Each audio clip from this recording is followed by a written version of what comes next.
G'day and welcome to DwarfAV. Today we focus on one of Australia's longest running sitcoms, One Nation. It's hard to believe, but the show that revolutionised Australian television comedy has been around for almost a quarter of a century. One Nation captured the country's imagination with a simple but brilliant premise. Please explain. I sure will, you lovable scamp. Imagine a party that had the guts to say what you're thinking. Wait, that's not quite right. Imagine a party that had the guts to say what your willfully ignorant, possibly racist, and or moron of a friend/relative/co-worker was thinking, and increasingly saying. Climate change is a communist plot. Vaccines cause autism. And Stanley Kubrick directed the moon landing. One Nation injected a heavy dose of Spinal Tap into the world of Australian politics. It's easy to focus on her more recent cartoonish moments, like this scene from the It's Okay to be white episode. But it's important to remember, One Nation used to be so much more than just a comedy show.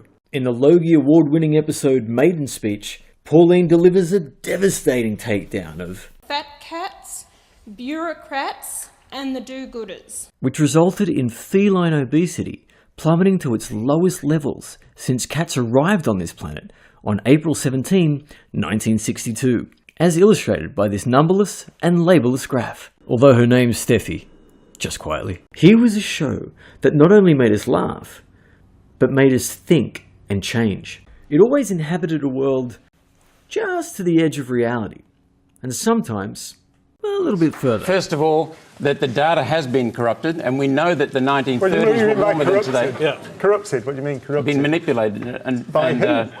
By NASA. By the yes.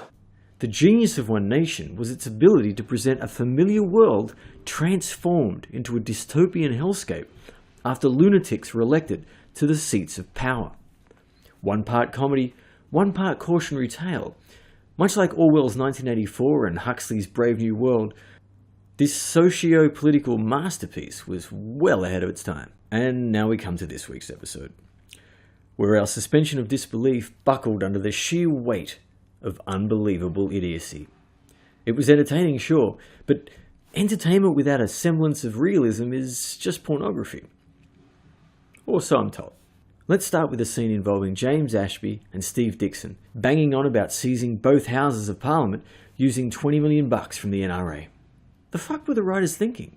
Satire's allowed a generous dose of exaggeration and absurdity, but not even Cory Bernardi would waste his time on this lunacy. Amazingly, this scene pales into insignificance after Pauline suggests the Port Arthur massacre was a false flag.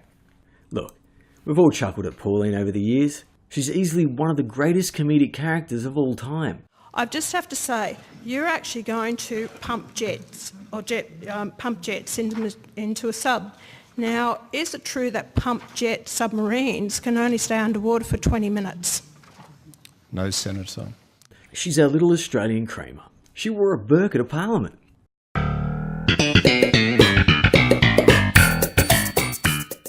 We always knew she wasn't the sharpest tool in the shed, but this was a bridge too far. No government representative would be so monumentally dense to either believe in such an absurd conspiracy, or worse, to pretend to believe for political gain. It just wouldn't happen. Not here, not anywhere. Except America. It's clear the show's run its course, with the writers increasingly trying to appeal to the lowest common denominator. They even resurrected the storyline of the Easy Tax episode. Hilarious in the 90s, now it just seems kind of pathetic. Given the formula used by ratings monsters like Trump, Brexit, and Brexit 2, they're Brexiting. It's clear the public has an appetite for the fantastical in political satire.